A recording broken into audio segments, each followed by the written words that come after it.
आज की वीडियो बहुत स्पेशल है। एक कराची शहर के अंदर किस तरीके से आप छोटा सा बिज़नेस करना चाहते हैं तो ये वीडियो ज़रूर देखें। इस वीडियो में आपको बताऊंगा कि किस तरीके से बछड़ा फार्मिंग की जाती है और क्या क्या रिक्वायरमेंट होती है इस फार्म को देखने के लिए।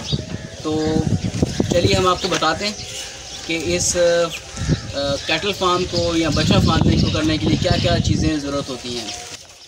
नंबर 1 मोस्ट इम्पॉर्टेंट थिंग, सबसे पहले तो आपको ये देखना है कि अगर आप फार्मिंग करना चाहते हैं बछड़ा फार्मिंग तो इसके लिए क्या रिक्वायरमेंट है। नंबर 1, आपके पास अपनी ज़मीन होना ज़रूरी है जहाँ पर इन जानवरों को आप रख सकें, उनकी लुक आफ्टर कर सकें। इन जानवरों को रखने के लिए 10 से 20 जानवरों को रखने के लिए कोई बड़ी जगह की ज़रूरत नहीं है। अगर आपके पास 120 गज का प्लॉट भी है तो उसमें भी आप फार्मिंग कर सकते हैं। इस फार्म को बनाने के लिए आपको छोटा सा शेड चाहिए, थोड़ी सी धूप चाहिए जहाँ बच्चे धूप में भी बैठ सकें और छाँव में भी बैठ सकें। इन जानवरों को रखने के लिए पानी की कौदी हो और एक लुक आफ्टर करने के लिए आपका एम्प्लॉय हो या बंदा हो, या आप खुद भी काम कर सकते हैं। इसमें कोई रॉकेट साइंस नहीं है और इसमें कोई ज़्यादा खर्चे की बात भी नहीं है। नंबर 2, सबसे पहले कैटल फार्मिंग या बछड़ा फार्मिंग के लिए आपको जानवरों की परचेजिंग बहुत ज़रूरी है। जानवरों की परचेजिंग के लिए क्या क्या रिक्वायरमेंट होती हैं उसके लिए आपको फोकस करना होता है। आप पहले विज़िट करें, आप मंडियों को विज़िट करें, देखें मार्केट में छोटे छोटे बच्चे या अभी दूध पीते बच्चे हैं या 2 महीने 3 महीने के बच्चे कितने तक के मिल जाएंगे। तो मेरी एडवाइस है आपको कि तकरीबन 20,000 से ज़्यादा का आपने बच्चा नहीं उठाना, क्योंकि 20,000 की हम कॉस्टिंग करेंगे तो फिर हमें कुछ प्रॉफिट होगा। इस वीडियो के अंदर मैं आपको बताऊंगा किस तरीके से आप छोटे बच्चे लाकर उनकी लुक आफ्टर करेंगे, उनको खिलाएंगे पिलाएंगे और उनको खिलाने के बाद एक ख़ास टाइम के बाद जब उसको सेल करेंगे तो आपको कितना मुनाफा होगा। तो इसके लिए ज़रूरी है कि आप कम से कम 2 या 3 महीने का बच्चा परचेज़ करें मार्केट से, यानी मंडियों से, और जिनकी कीमत तकरीबन 20,000 से ज़्यादा नहीं होनी चाहिए। 18,000 20,000 मैक्सिमम 20,000, इससे ज़्यादा का नहीं होना चाहिए। तो टारगेट होना चाहिए सबसे पहले कि आप कम से कम 10 बच्चे ख़रीदें। 10 बच्चों की कॉस्टिंग मैं आपको इस वीडियो में बना के बताऊंगा कि किस तरीके से 10 बच्चों की आप फार्मिंग करते हैं और आपको 3 से 4 महीने के बाद क्या प्रॉफिट मिल सकता है। तो चलिए आपको बताते हैं। नंबर 1 मैंने जैसे कि आपको बताया कि आपको जगह का तयन करना है जहाँ पे आपको इनको लुक आफ्टर के लिए जगह रखें बनानी पड़ेगी अपनी। नंबर 2, मार्केट से परचेजिंग करनी है जो कि 20,000 से ज़्यादा की कीमत के बच्चे ना हों, और कोशिश करें कमज़ोर बच्चे नहीं, ताकि उनको खिला पिला के आप उनको हेल्दी कर सकें, मोटा कर सकें, ताकि वो मार्केट। तो जनाब, तो आपने क्या करना है कि आपने पहले सेलेक्ट करना है कि 10 आपको बच्चे ख़रीदने हैं जो ऐसे हों जो दूध पीने छोड़ा हुआ हो, जिनको 2 महीने 3 महीने के, कमज़ोर हों लेकिन आपको लगता है कि ये सेहतमंद हो सकते हैं या अच्छी सेहत पकड़ सकते हैं। आपने 10 बच्चे ख़रीदने हैं। सबसे पहले उन 10 बच्चों को ख़रीदने के बाद आप अपने फार्म पे या ऐसी जगह जहाँ पर आपने इसकी फार्मिंग करनी है लेकर आएंगे, और आते ही जो पहला काम करना है उसकी डिवॉर्मिंग करनी है, यानी वैक्सीनेशन करनी है। तो वैक्सीनेशन के लिए जो हम इस्तेमाल करते हैं ये एक चमड़े का इंजेक्शन कहलाता है, या फिर हम इसे स्किन का इंजेक्शन कहते हैं। ये आप लगाएंगे। छोटे बच्चे हैं, 3-4 महीने के हैं, तो आपने 1 सीसी इन सब बच्चों को स्किन में लगाना है। स्किन में लगाने का तरीका होता है, आइए बताता हूँ आपको।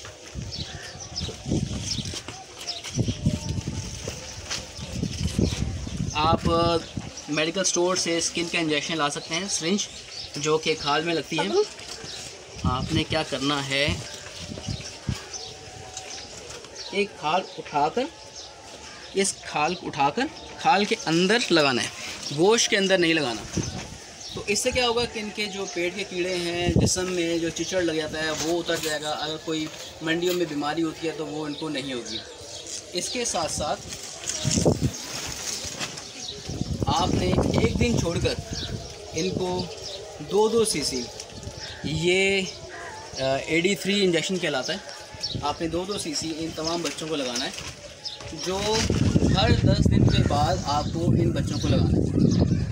इससे क्या फ़ायदा होगा, इससे इनको भूख लगेगी, इनके विटामिन्स पूरे होंगे, जो विटामिन्स की कमी है वो मुकम्मल होगी, और ये खाना खाने के काबिल होंगे और ज़्यादा खाना खाएंगे। ज़्यादा खाना खाएंगे तो ये वेट गेन करेंगे, वेट गेन करेंगे तो अल्टीमेटली आपको अच्छा अमाउंट दे के जाएंगे। तो ये जो मैंने AD3 इंजेक्शन बताया है ये आपको हर 10 दिन बाद लगाना है। और जैसे जैसे इनकी सेहत अच्छी होती है, जहाँ 1 महीने बाद 2 महीने बाद, तो आपने क्या करना है, इनकी मकदार बढ़ा देनी। तो आपने जगह भी तय कर ली, आपने जानवर भी परचेज़ कर लिए, आपने इनकी वैक्सीनेशन भी कर दी। इनिशियली जो चमड़े का इंजेक्शन है वो आपने हर 15 दिन बाद को लगाना है। 2 महीने इस तरह 1 महीना आपने पूरा करना है, और उसके बाद फिर आपने 1 महीना आपने जानवरों को लगाना है इंजेक्शन। और 83 इंजेक्शन मैंने आपको बताया वो हर 10 दिन बाद इनको आपने लगाना है,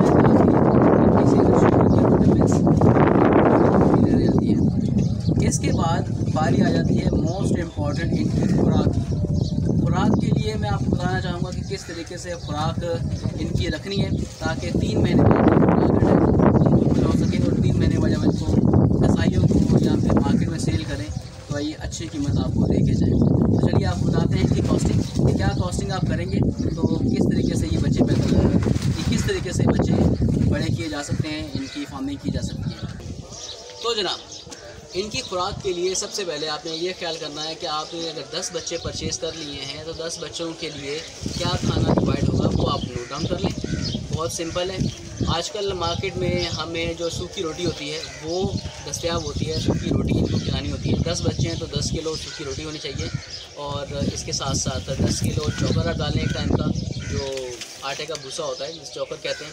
इसके साथ साथ आपने 10 किलो रोटी, 10 किलो चोकर के साथ साथ 10 किलो आपने कुतर डालना है, कुतर जो हरा चारा होता है, और 10 किलो ही आपने तूड़ी या भूसा जिसे हम कहते हैं। इन चारों चीज़ों की मिक्सचर के साथ आपने इन जानवरों को सुबह और शाम ये खाना इनको देना है। और इसके साथ साथ हर 10 दिन के बाद वैक्सीनेशन जो मैंने आपको बताया वो आपने करनी है। और इसके साथ साथ हर 4 से 5 दिनों के बाद आपने क्या करना है, इनको गर्मियां हैं तो गर्मियों में जो सरसों का तेल है वो 1 सिरिंज भर कर इनको इनके मुंह में डालनी है, ताकि इनके अंदर जो प्रोटीन्स हैं वो बढ़ सकें। प्रोटीन के अलावा जो इनके फ़ैट्स हैं वो बढ़ सकें। इसके साथ साथ आपने ये ख्याल करना है, अगर सर्दियां हैं, सर्दियों में आप फार्मिंग कर रहे हैं तो आपने क्या करना है कि आपने 5 किलो घी लेना है, डालडा घी जो मार्केट से मिल जाता है, उसको चोकर में अच्छी तरीके से मिक्स करना है। और चोकर को अच्छी तरह मिक्स करने के बाद इन सब को सुबह के टाइम खाना डाल देना है। इसके बाद आपने इनको पानी नहीं देना, और 3 से 4 घंटे तक इनको पानी के बगैर रखना है। 3-4 घंटे के बाद जब आप इनको पानी पिलाएंगे तो खूब पानी पिएंगे, और जो इनके साथ इन्होंने आपने जो इनको डालडा घी खिलाया हुआ है उसकी वजह से इनके फ़ैट्स बढ़ेंगे तो इनका वेट गेन होगा तो आपका टारगेट अचीव होगा। तो चलिए आपको बताते हैं किसी कॉस्टिंग कैसे करनी है, टुकड़ा चोकर वगैरह किस मार्केट परचेजिंग होती है, और किस तरीके से आपको पर डे राशन पड़ेगा, महीने का कितना होगा, 3 महीने कितना होगा, वो हम आपको इस वीडियो में बताएंगे। तो जनाब, आपको जैसे हमने बताया कि टुकड़ा चोकर और कुतर और भूसा आपने ऐड करना है। तो टुकड़ा मार्केट में मिल रहा है इस वक्त 37 रुपये किलो, ये आप नोट डाउन कर लें। 37 रुपये किलो आपको टुकड़ा मिल रहा है, जो 10 किलो आपने बच्चों को डालना है एक टाइम का। अगर 37 रुपये किलो टुकड़ा है तो वो बन जाता है 10 किलो 370 रुपये का। चोकर की बोरी मिल रही है, अगर उसको हम एवरेज पर किलो के हिसाब से करते हैं तो चोकर हमें मिल रहा है तकरीबन 40 रुपये किलो। 40 रुपये किलो अगर आपको मिल रहा है तो ये 10 किलो आपको डालना है, तो ये तकरीबन 400 रुपये का आपको चोकर पड़ेगा एक टाइम का। इसके साथ साथ अगर आप इसमें भूसा ऐड करते हैं तो भूसा आपको पर किलो जो चार्ज होगा वो तकरीबन 14 रुपये किलो होगा, और अगर 14 रुपये किलो होता है तो 10 किलो के हिसाब से 140 रुपये एक टाइम का इनका खर्चा है। तो कुल मिला के तकरीबन 910 रुपये इस पर एक टाइम का खाना होगा इनका। और अगर 910 रुपये को हम 2 टाइम से मल्टीप्लाई करते हैं, यानी दिन में 2 दफ़ा इनको खाना डालना है सुबह और शाम, तो तकरीबन ये दिन की कॉस्ट पड़ती है आपके पास 1820 रुपये। पर डे के आपके चार्जेस बनते हैं तकरीबन 1820 रुपये।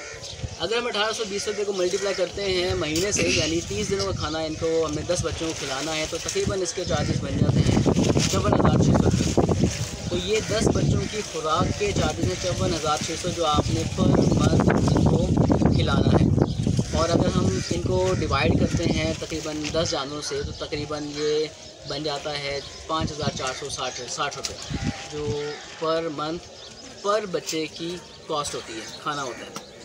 इसी तरीके से अगर 5,460 रुपये एक बच्चा एक महीने में खाता है, तो अगर 3 महीने हमें जानवरों को रखना है तो ये तकरीबन ये चार्जेस हो जाते हैं 16,380 रुपये के करीब।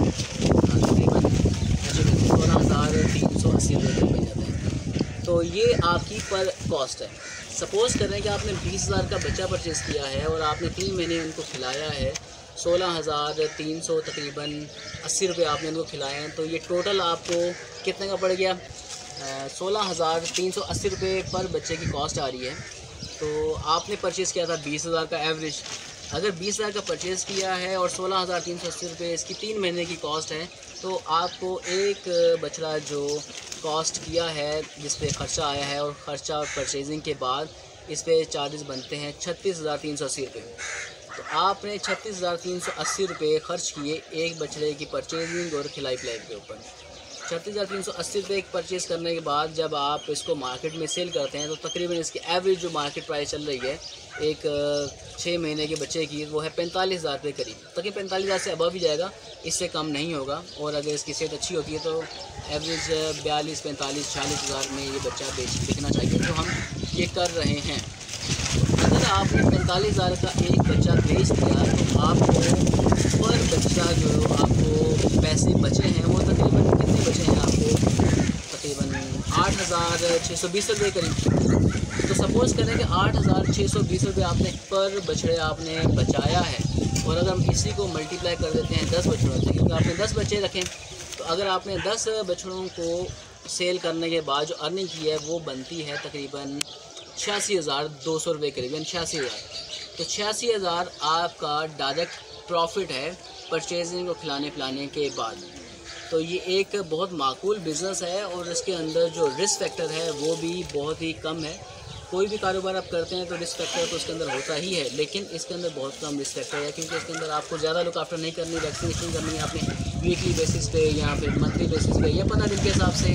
खाना इनको 2 टाइम खिलाना है आपने, उसके लिए आप खुद भी काम ही कर सकते हैं या अपने अंदर में कोई सबऑर्डिनेट रख सकते हैं।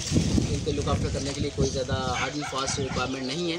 तो दोस्तों ये है बिज़नेस प्लान। अगर कराची के मेरे दोस्त या पंजाब के मेरे दोस्त कहीं से भी कोई बिज़नेस करना चाहता है, छोटा सा ये अपने बलबूते पे काम करना चाहता है, तो मेरे ख्याल से ये इतना बड़ा बड़ा बजट वाला बिज़नेस नहीं है जिसमें आप ना कर सकें। ज़रूर इस बिज़नेस को करें, और मेरे ख्याल से ये बेस्ट बिज़नेस है अभी तक का, क्योंकि पाकिस्तान एक ज़रूरी मुल्क है और इन फ्यूचर जो हमारा मुल्क है वो एग्रीकल्चर को प्रमोट कर रहा है और मीट के बिज़नेस को हम प्रमोट कर रहे हैं। इवन के इमरान खान भी इस पे फोकस कर रहा है कि मीट का बिज़नेस पाकिस्तान में किया जाए, उसको एक्सपोर्ट के सतह पर लाया जाए। अगर आप करना चाहते हैं ये काम, अपनी जॉब के साथ साथ ये काम करना चाहते हैं तो ज़रूर कीजिए। और अगर ये आपको वीडियो अच्छी लगी है, समझ आ रही है, तो ज़रूर लाइक कीजिए। नए हैं तो सब्सक्राइब करें। कोई मज़ीद मालूमात आपको रिक्वायर्ड हैं तो मेरे दिए हुए नंबर पर आप रब्ता कर सकते हैं। हम ज़रूर आपको फ्री ऑफ चार्ज असिस्ट करेंगे ताकि इस बिज़नेस के अंदर तमाम दोस्त शामिल हों और अपना शौक़ भी पूरा करें। इसके साथ साथ इजाज़त दीजिए। Thank you so much.